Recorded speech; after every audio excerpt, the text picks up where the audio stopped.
News ಅವರಿಗೆ ಸ್ವಾಗತ. ರಾಜ್ಯದಲ್ಲಿ ರೈತರ ಗೋಳನ್ನು ಕೇಳೋರು ಯಾರು, ಕಾರ್ಮಿಕರ ಗೋಳನ್ನು ಕೇಳೋರು ಯಾರು, ದುಡಿಯೋ ವರ್ಗದ ಗೋಳನ್ನು ಕೇಳೋರು ಯಾರು ಅನ್ನೋ ಪ್ರಶ್ನೆ ಬರುತ್ತೆ. ಬಹುತೇಕ ಬೈಯಾರೆಡ್ಡಿ ಅವರೇ, ಈ ರೀತಿ ಸಂಘಟನೆಗಳು ಹೋರಾಟ ಮಾಡುವಾಗ ಸಂಘಟನೆ ನಾಯಕರು ಸರಿ ಇಲ್ಲ ಅಂದ ತಕ್ಷಣವೇ ನಾಳೆಗೆ ಏನಾಗುತ್ತೆ ಅಂದರೆ ಯಾವುದೇ ಬದುಕಿನ ಪ್ರಶ್ನೆಗಳನ್ನು ಎತ್ತೋ ಹಾಗಿಲ್ಲ, ಬೇಡಿಕೆಗಳನ್ನು ಮುಂದಿಡೋ ಹಾಗಿಲ್ಲ ಸರ್ಕಾರದ ಮುಂದೆ. ಇಲ್ಲ ಸರ್, ಈಗ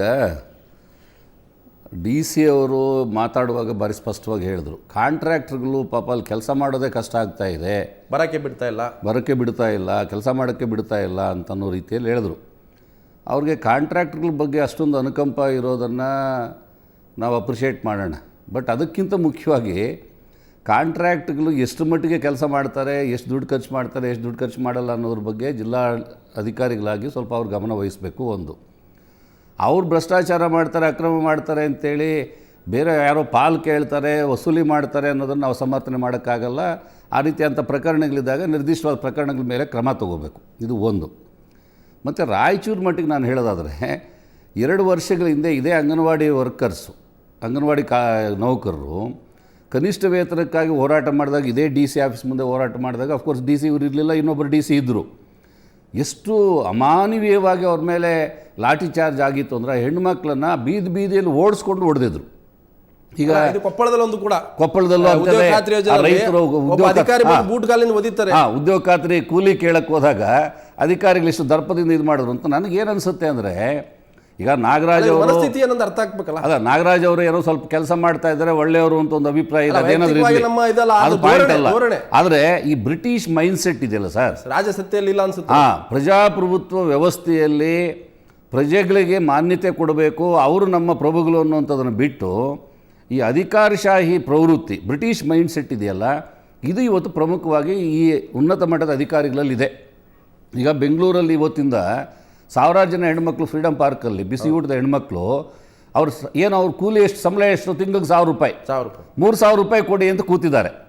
ಇವತ್ತು ಕೂತಿದ್ದಾರೆ ನೋಡ್ರಿ, ನೀವು ಬೇಕಾದ್ರೆ ವಾರ ನೋಡ್ರಿ, ಅವ್ರ ಬಗ್ಗೆ ಯಾರು ತಲೆ ಕೆಡಿಸ್ಕೊಳ್ಳೋರಿಲ್ಲ. ಮುಖ್ಯಮಂತ್ರಿಗಳು ಹೋಗೋದಿಲ್ಲ, ಯಾವ ಮಂತ್ರಿಗಳು ಹೋಗೋದಿಲ್ಲ, ಸರ್ಕಾರಕ್ಕೂ ಗೊತ್ತೇ ಇಲ್ಲ ಅದ್ರ ಬಗ್ಗೆ ತಲೆ ಕೆಡಿಸ್ಕೊಳ್ಳೋಕೆ. ಕಣ್ಣು ಕಿವಿ ಮೂಗು ಎಲ್ಲ ಕೂಡ ಬಂದಾಗಿದೆ ಸರ್ಕಾರಕ್ಕೆ, ಸಿದ್ದರಾಮಯ್ಯ ಸರ್ಕಾರಕ್ಕೆ. ಅದು ಬಂದಿರೋದು ಮೆರವಣಿಗೆ ಮಾಡೋರು ಹೆಚ್ಚಿಗಿದ್ದಾರೆ ಜೊತೆಗೆ. ಅಲ್ಲ, ಅದರಿಂದ ಈಗ ನಾವು ಹೇಳೋದು, ಮಾನ್ಯ ಸಿದ್ದರಾಮಯ್ಯನವರು ಮುಖ್ಯಮಂತ್ರಿಯಾಗಿ 6 ತಿಂಗಳಾಗಿದ್ದಾರೆ, 6 ತಿಂಗಳಲ್ಲೇ ಎಲ್ಲ ಪವಾಡ ಮಾಡಿ ಸಮಸ್ಯೆಗಳೆಲ್ಲ ಪರಿಹಾರ ಮಾಡ್ತಾರೆ ಅಂತಲ್ಲ. ಹೇಗೆ ನೋಡ್ತೀರಿ ಅಂತ, ಸೆನ್ಸಿಟಿವ್ನೆಸ್ ಇರಬೇಕಲ್ಲ ಸರ್ಕಾರ, ಹೇಗೆ ನೋಡ್ತೀರಿ ಅಂತ. ಈಗ ನೋಡಿ, ಈ ಸರ್ಕಾರ ಬಂದು 6 ತಿಂಗಳಾಯ್ತು, ಅನ್ನ ಬೆಂದಿದೆ ಅಂತಂದ್ರೆ ನಮ್ಗೊಂದು ಕಾಳು ನೋಡೋದು ಸಾಕು, ಒಂದು ಅಗಳು. ಹೌದು, ಕರೆಕ್ಟು. ಈಗ ನಾವು ಮಾನ್ಯ ಸಿದ್ದರಾಮಯ್ಯನವರು ಮುಖ್ಯಮಂತ್ರಿಯಾಗಿ ಬಜೆಟ್ ಪೂರ್ವಭಾವಿ ಚರ್ಚೆಗೆ ಅಂತ ಕರೆದಾಗ ಇಲ್ಲಿ ಮಾನಸಯ್ಯನವರು ಏನು ಪ್ರಶ್ನೆ ಎತ್ತಿದ್ದಾರೆ, ಬಗರುಕುಂ ಸಾಗುವಳಿ ಪ್ರಶ್ನೆ. ಸರ್, ಕರ್ನಾಟಕದಲ್ಲಿ 20 ಲಕ್ಷ ಕುಟುಂಬಗಳು ಸರಿಸುಮಾರು 40 ಲಕ್ಷ ಎಕರೆ ಭೂಮಿಯಲ್ಲಿ ಸ್ವಾಧೀನದಲ್ಲಿದ್ದಾರೆ. 1 ಎಕರೆ, ಅರ್ಧ ಎಕರೆ, 2 ಎಕರೆ. ಸಿದ್ದರಾಮಯ್ಯನವರು ಮಾತಾಡ್ತಾರೆ, ದೇವರಾಜ ಅರಸರ ನಾನು ಅನುನಾಯಿ, ಅವರ ಬೆಂಬಲಿಗ ನಾನು, ಅವ್ರ ವಾರಸುದಾರಿಕೆ ಬಗ್ಗೆ ನಾವು ಮಾತಾಡ್ತಾ ಇದ್ದಾರೆ. ಅರೆ, ಆ 40 ಲಕ್ಷ ಎಕರೆ ಭೂಮಿಯನ್ನು ಬಡವರಿಗೆ ಸಾಗುವಳಿ ಚೀಟಿ ಕೊಡೋಕ್ಕೆ ಒಂದು ತೀರ್ಮಾನ ಯಾಕೆ ಮಾಡಬಾರ್ದು? ಅದನ್ನು ಮಾಡಬೇಕು ಅಂತ ಕೇಳಿದ ತಕ್ಷಣವೇ ಇನ್ನೇನೋ ಮಾತಾಡಿದ್ರು. ಬೈರೆಡ್ಡಿ ಮಾತಾಡ್ತಮ್ಮ ಜೊತೆ ಬೆಳಗಾವಿಯಿಂದ ಮುತ್ತಪ್ಪ ಕುಮಾರ್ ರಾಜ್ಯ ರೈತ ಸಂಘದ ಹಿರಿಯ ನಾಯಕರು ನಮ್ಮ ಜೊತೆಗಿದ್ದಾರೆ. ಮುತ್ತಪ್ಪ ಅವರೇ, ಇವತ್ತು ರೈತರ ಗೋಳನ್ನು ಕೇಳೋರು ಯಾರು ಅನ್ನೋಂಥ ಪ್ರಶ್ನೆ ಎತ್ಕೊಂಡಿದ್ದೀವಿ. ಕಾರ್ಮಿಕರ ಗೋಳು ಕೇಳ್ತಾರೆ. ಇವತ್ತು ರಾಯಚೂರಿನಲ್ಲಿ ಮನಸೋ ಇಚ್ಛೆ ರೈತರು ಮಹಿಳೆಯರ ಮೇಲೆ ಇವತ್ತು ಲಾಠಿ ಚಾರ್ಜ್ ಆಗುತ್ತೆ, ರಕ್ತಸ್ರಾವ ಆಗಿದೆ. ಅವರ ರೈತ ನಾಯಕರು ಇವತ್ತು ವಸೂಲಿ ಮಾಡ್ತಾ ಇದ್ದಾರೆ, ಕಾಂಟ್ರಾಕ್ಟರ್ಗಳು ಬರಕ್ಕೆ ಬಿಡ್ತಾ ಇಲ್ಲ, ಗಣಿಗಾರಿಕೆ ಒಂದು ಕಂಪ್ಲೇಂಟ್ ಬಂದಿದೆ, ಈ ರೀತಿ ಆರೋಪಗಳು ಮಾಡ್ತಾ ಇದ್ದಾರೆ. 1000 ಜನ ರೈತರು ಇವತ್ತು ಅಲ್ಲಿ ಹೊಡೆತ ತಿಂದು ಹೋಗಿದ್ದಾರೆ. ಅಂದರೆ ಬಹುತೇಕ ಈ ಸಂಘಟನೆಗಳ ಬಗ್ಬಡಿಯುವಂಥ ಪ್ರಯತ್ನ ನಡೀತಾ ಇದೆಯಾ ರಾಜ್ಯದಲ್ಲಿ ಅಂತ?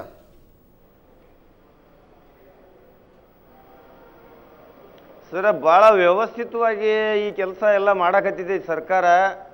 ಇವತ್ತು ಕಬ್ಬು ಬೆಳೆಗಾರರ ಹೋರಾಟ ಸುಮಾರು 2 ತಿಂಗಳಿಂದ ನಡೆದ್ರೂ ಸಹಿತ ಭಾಳಷ್ಟು ಇದನ್ನು ಹಗುರವಾಗಿ ಕಂಡಂಥ ಸರ್ಕಾರ ಇವತ್ತು ಕಾರ್ಖಾನೆಯವರ ಒಂದು ಯಾವುದು ಮುಲಾಜಿನೊಳಗೆ ಇವತ್ತು ಆಡಳಿತ ನಡೆಸ್ತಿರ್ತಕ್ಕಂಥ ಸರ್ಕಾರ. ನಾವು ಇವತ್ತು ಕೊನೆಗೊಂದು ತೀರ್ಮಾನಕ್ಕೆ ಬಂದದೆವು. ಏನಂತ ಹೇಳ್ತೇಳಿ ಅಂದ್ರೆ, ಬರುವಂಥ ಇದೇನು ಪಾರ್ಲಿಮೆಂಟ್ ಚುನಾವಣೆಯೊಳಗೆ ಇದಕ್ಕೆ ತಕ್ಕ ಉತ್ತರ ಸರ್ಕಾರ ಕೊಡಬೇಕಾಗತ್ತೆ. ಈಗ ನಾವು ಮುಖ್ಯಮಂತ್ರಿಗಳ ಜೊತೆ ಚರ್ಚೆ ಮಾಡಿದೆವು.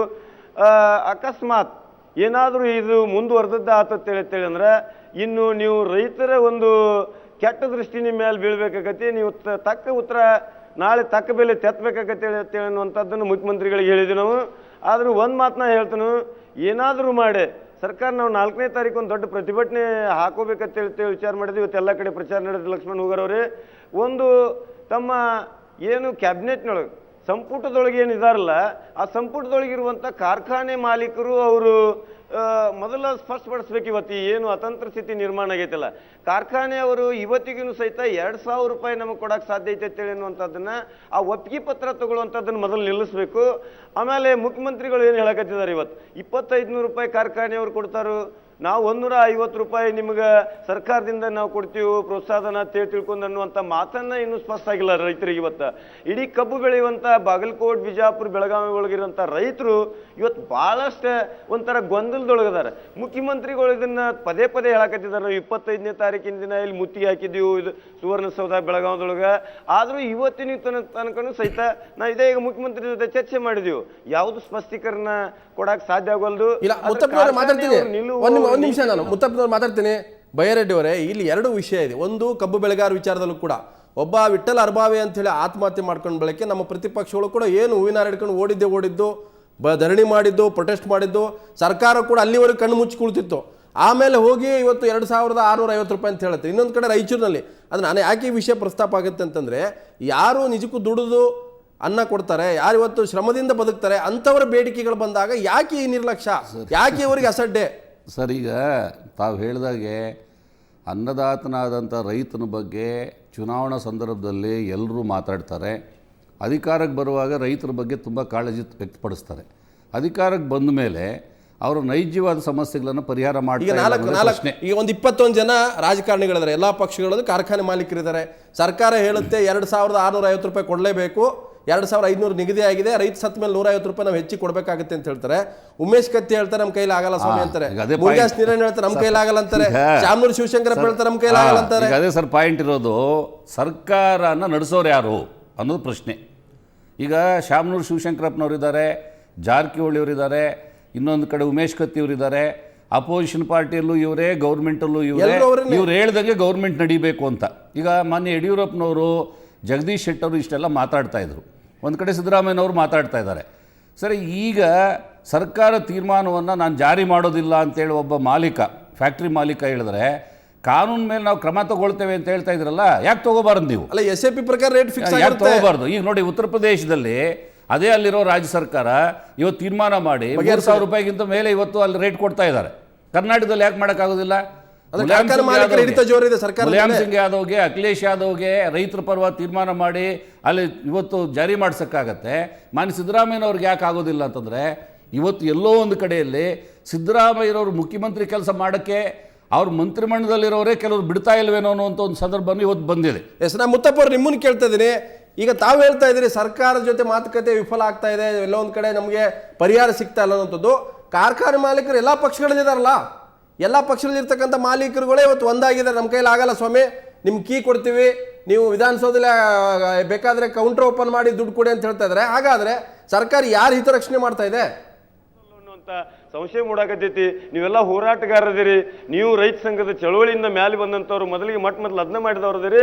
ಇವತ್ತ ನೀವು ಮೊದಲೇ ಕೆಲಸ ಮಾಡಬೇಕಾದಂಥದ್ದು ನಾ ಪದೇ ಪದೇ ಹೇಳ್ತೇನೆ, ಆ ಕನ್ಸೆಂಟ್ ಒಪ್ಪಿಗೆ ಪತ್ರ ಮುಚ್ಚಳಿಕೆ ಅಂತ ತಗೊಳಕತ್ತಿದಾರಲ್ಲ, ಅದು ನಿಲ್ಲಬೇಕ್ರಿ. ಭಾಳ ಅವಮಾನ ಆಗತೈತಿ ರೈತರಿಗೆ, ಇಷ್ಟು ಅಸಹ್ಯ ಆಗತೈತಿ, ಅದನ್ನ ನಿಲ್ಲಿಸ್ರಿ. ಆಮೇಲೆ 2,450 ರೂಪಾಯಿ ನೀವು ಕೊಡ್ತಾನೆ 150 ರೂಪಾಯಿ ಪ್ರೋತ್ಸಾಹನ ಅಂತ ಹೇಳ್ತಿರಲ್ಲ, ಅದಕ್ಕೆ ಸ್ಪಷ್ಟೀಕರಣ ಕೊಡ್ರಿ. ಮುರ್ಕುಂಬಿ ವಿದ್ಯಾ ಅವರು ಏನು 4,500 ರೂಪಾಯಿ 4,500 ರೂಪಾಯಿ ಸರ್ಕಾರಕ್ಕೆ ಟ್ಯಾಕ್ಸ್ ಹೋಗತಿ, ಯಾಕೆ 1,000 ರೂಪಾಯಿ ಕೊಡಬಾರ್ದು ಪ್ರೋತ್ಸಾಹನ ರೈತರಿಗೆ ಕೇಳುವಂಥದ್ದಕ್ಕೆ ನೀವು ಸ್ಪಷ್ಟೀಕರಣ ಎಲ್ಲಿ ಕೊಡುವಲ್ರಿ? ಇದೀಗೂ ನಾವು ನಿಮ್ಮ ಜೊತೆ ಚರ್ಚೆ ಮಾಡಿದೆವು, ನಾವು ಬಿಡಂಗಿಲ್ಲ. ನಿಮ್ಮ ಮೇಲೆ ನಮಗೆ ಸತ್ತ ಐತಿ, ನೀವು ನಮಗೆ ಪ್ರೋತ್ಸಾಹನ ಇನ್ನಷ್ಟು ಹೆಚ್ಚಿಗೆ ಮಾಡಿಕೊಡ್ಬೇಕು. ಅದಕ್ಕಿಂತ ಮೊದಲ ಕಾರ್ಖಾನೆಯವ್ರನ್ನ ಮುಗ್ದಾನ ಹಾಕಿ ಅವ್ರ ನಿಯಂತ್ರಣ ಮಾಡುವಂಥದ್ದನ್ನ ಮೊದಲು ಮಾಡ್ಬೇಕಂತ ಹೇಳಿ ತಿಳ್ಕೊಂಡ ನಾನು ತಮ್ಮಲ್ಲೇ ಈ ಮುಖಾಂತರ ವಿನಂತಿ ಮಾಡ್ಕೋತೀನಿ ಲಕ್ಷ್ಮಣ್ ಹುಗಾರ್ ಅವರೇ. ಆಮೇಲೆ ಭಾಳಷ್ಟು ಜನ ಶಾಣ್ಯಾರು ಇವತ್ತು ಹೇಳಕತ್ತಿದ್ದಾರೆ, ಎಲ್ಲರೂ ನಿಮ್ಮ ಸ್ಟುಡಿಯೋಗೆ ಬಂದು ಹೇಳಕತ್ತಿದ್ದಾರೆ. ಈ ಮಾತಿನಿಂದ ಏನಾಗಂಗಿಲ್ಲ, ಈ ಬಾಯಿ ಪ್ರಸಾದ್ ಸಾಕ. ರೈತರಿಗೆ ನೀವೇನು ಕೈಯಾಗಿ 2,650 ರೂಪಾಯಿ ಕೊಡ್ಬೇಕಂತಿರಲ್ಲ, ಅದಕ್ಕೆ ಇನ್ನಷ್ಟು ಕೂಡಿಸ್ಕೊಡ್ರಿ. ನಿಮ್ಮನ್ನ ಎಲ್ಲರೂ ಜನ ನೆನೆಸ್ತಾರು. ಮುಖ್ಯಮಂತ್ರಿಗಳು ಒಂದು ವಿಶೇಷ ಸ್ಥಾನದೊಳಗೆ ನೀವು ನಿಲ್ತೀರಿ, ರೈತರ ಮನಸ್ಸಿನೊಳಗೆ ನೀವು ನಿಲ್ತೀರಿ ಅಂತ ಹೇಳಿ ತಿಳ್ಕೊಂಡ ಈ ಮುಖಾಂತರ ನಾನು ಮುತ್ತಪ್ಪನವ್ರ ಮಾತಾಡ್ತೀನಿ. ಒಂದು ನಿಮಿಷ, ನಾನು ಮತ್ತೆ ಮಾನಸೇರಿ ನಿಮ್ಮನ್ನು ಮಾತಾಡ್ತಾ ಇದ್ದೀನಿ.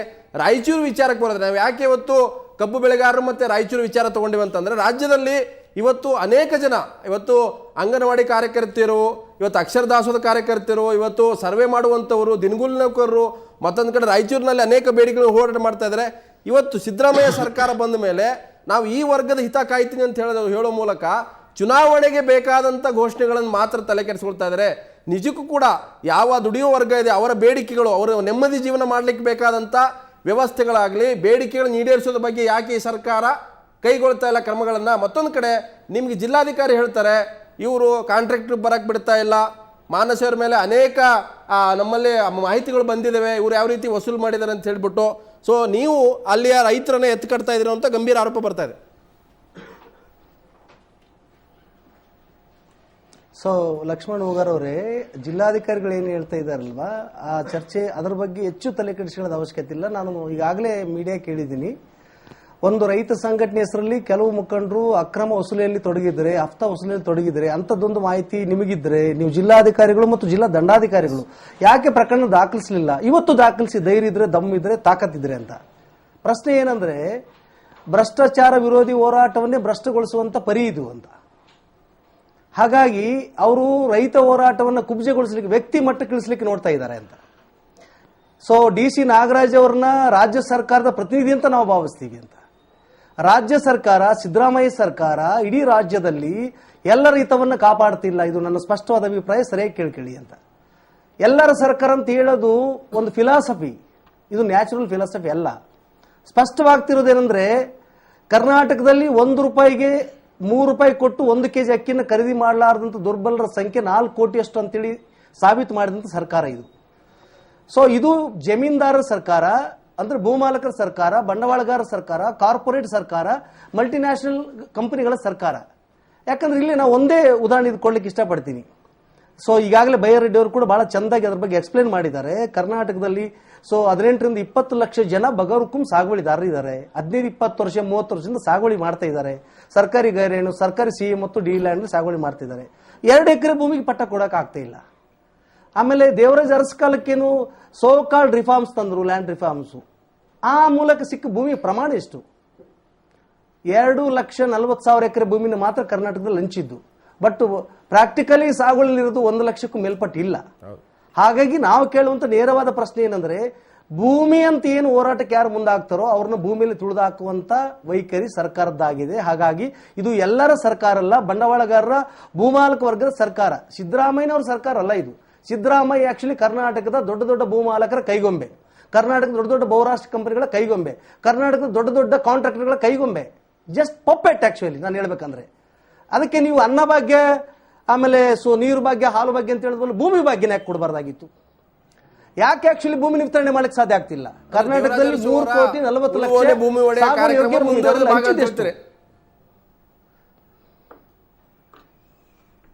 ಸ್ವಾಮಿ ಲಕ್ಷ್ಮಣ್ ಹೂಗಾರ್ ಅವರೇ, ಉಳುವನೆ ಭೂ ಒಡೆಯ ಕಾರ್ಯಕ್ರಮ ಕಾಂಗ್ರೆಸ್ ಅಲ್ಲ, ಆಕ್ಚುಲಿ ಕಮ್ಯುನಿಸ್ಟ್ರದು.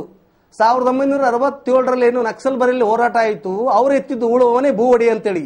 ಆ ಆಧಾರದ ಮೇಲೆ ಭೂ ಸುಧಾರಣೆ ತರಬೇಕಂತ ನಾವು ಹೋರಾಟ ಮಾಡಿದ್ರೆ, ಇಲ್ಲ ಆಕ್ಚುಲಿ ಭೂಹೀನರಿಗೆ, ದಲಿತರಿಗೆ, ದುರ್ಬಲರಿಗೆ ಭೂಮಿ ಹಂಚ್ತೀವಿ ಅಂತೇಳಿ ಕಾರ್ಯಕ್ರಮ ಡಿಕ್ಲೇರ್ ಮಾಡಿದ್ರು. ಪರವಾಗಿಲ್ಲ, ದೇವರಾಜ್ ಅರಸ್ ಅವ್ರದ್ದು ಅಟ್ಲೀಸ್ಟ್ ಕಾರ್ಯಕ್ರಮವನ್ನು ಹೇಳಿದ್ರು.